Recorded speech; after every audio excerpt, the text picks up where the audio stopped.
First of all, let me seize this opportunity to appreciate God Almighty for the privilege of life and for the abundance of grace. And let me appreciate the new media forum of the National Assembly. I'll use my friend, my brother Yemi, as a point of contact to the leadership of the forum.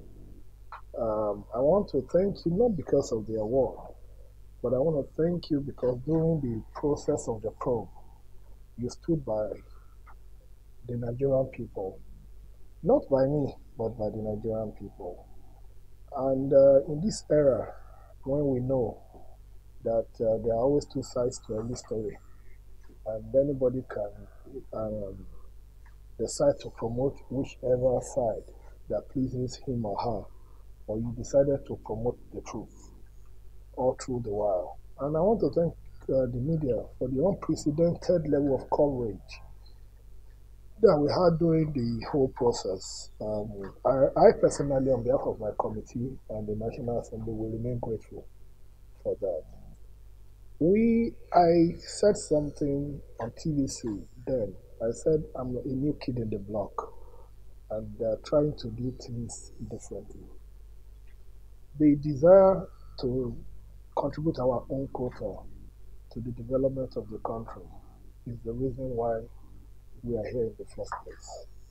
And for us, we have put our hands on the plow, not until we get a commission, we get a Niger Delta and a country of our dreams in collaboration with our other leaders. We will not look back.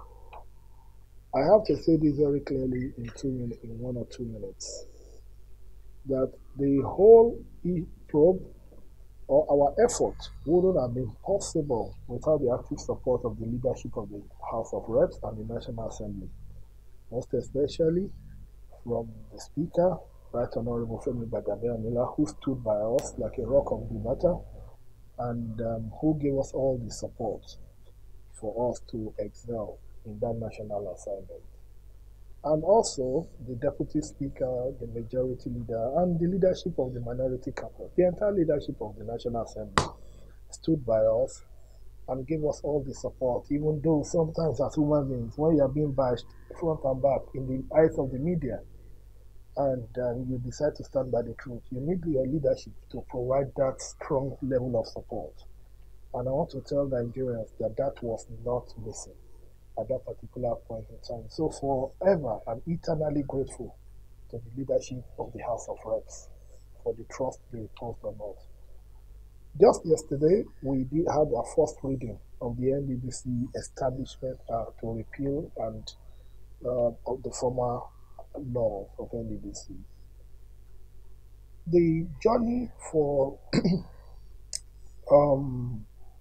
of rebranding of NDDC will not stop with the issue of the probe. That's just a very minor part of our journey.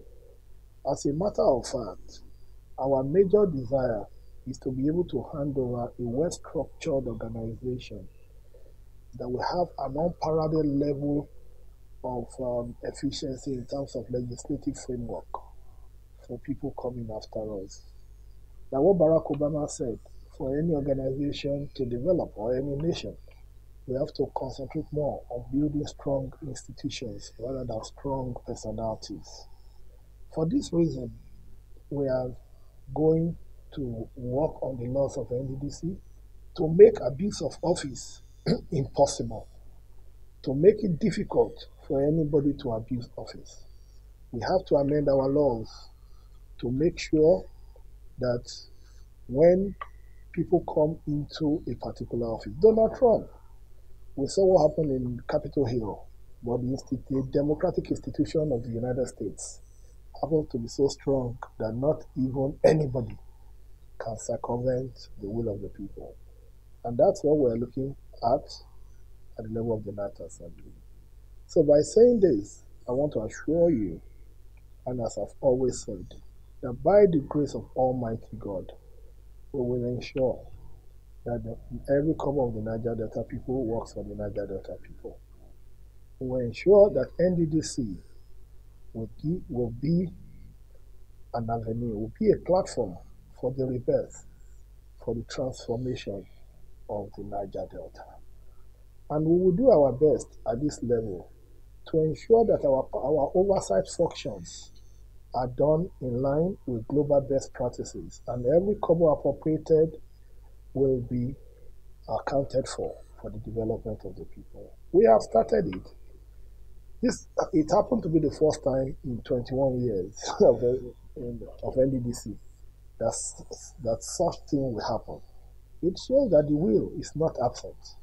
We have the will and we have the support of the leadership to do all that is needed to be done to transform the Niger Delta people. The Niger Delta region gives oil.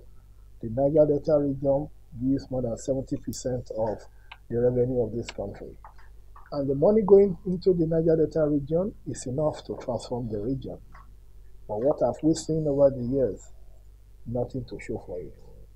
It makes me sad as a Niger Delta.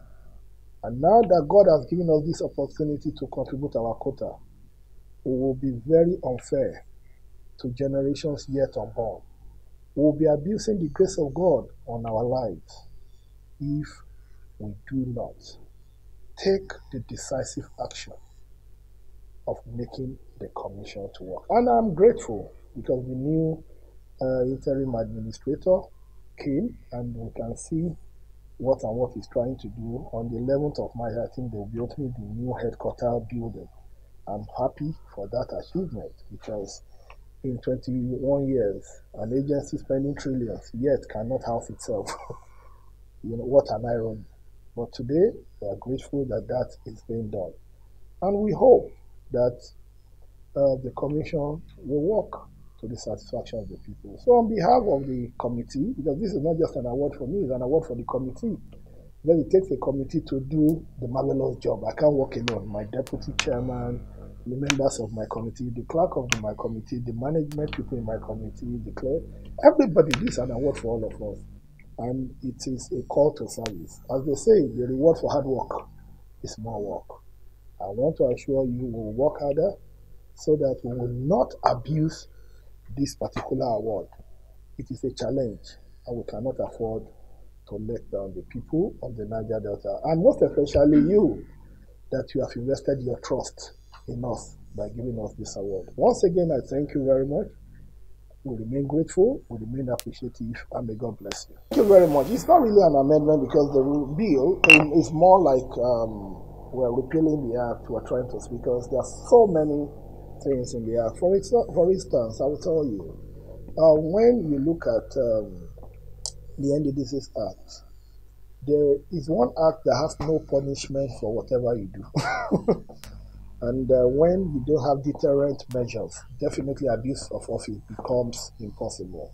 Then number two, there's over-politicization of the commission. And that's why the commission is seen as an instrument to foster political interests. And we think that if you have to pick one, either you want to play politics or you want development. And for us, we have said this commission is for development, not for politicking.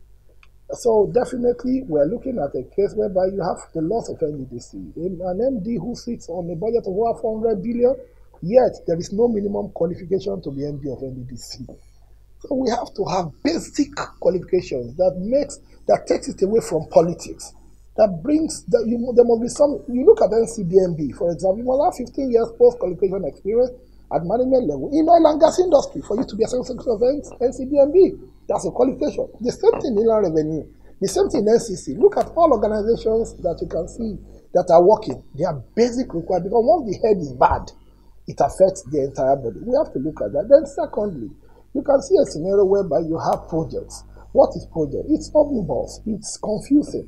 You have somebody without going, I don't want to go specific, but you have somebody, for example, who is maybe a pharmacist, or a doctor, being executive director of project. And you have to go and oversee, look at roads, bridges of multi-billion. Then what? You don't have the technical capacity for that.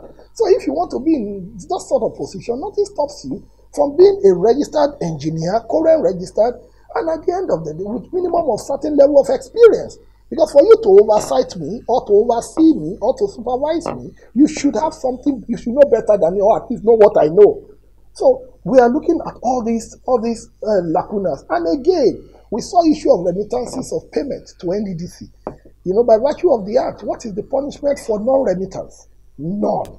Then secondly, why must Inland Revenue is an agency by government that is supposed to be collecting all these levies and co. So if we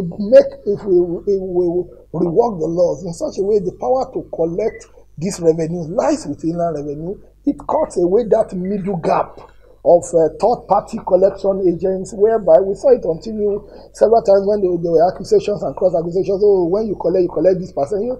If Inland Revenue is collected, Inland Revenue will remonstrate. We saw what happens with Tech Fund. We see what happens with NITDA Fund and so many other agencies of government. So we have to amend these laws and make it more workable. We have to look at certain departments. For example, in the act of NDDC, where do you have stakeholders management? It's not in the act. And for goodness sake, peace is key to development of that region. Because it's a very, very volatile region. So if you don't have offices, you don't have officers saddled with responsibility, directorates of stakeholders management, issue of peace management becomes difficult. Development becomes impossible. These are some of the things. And again, we have to look at how many politicians do we have on the board of NDDC at the time? So with that level of politicians coming from, I'm not saying I'm a politician myself, but I'm just saying that we have to balance it, both politicking and development. When you are playing politics at the expense of development, then that is a massive disservice to the people that have elected, that you have taken an oath to serve. So we have to rework and look at the whole act and make this issue of confusion front and back, because we should ask ourselves, why is it that when any government comes, the same problem of NDDC keeps repeating itself? Then it means that maybe the law is so flexible that allows people to maneuver.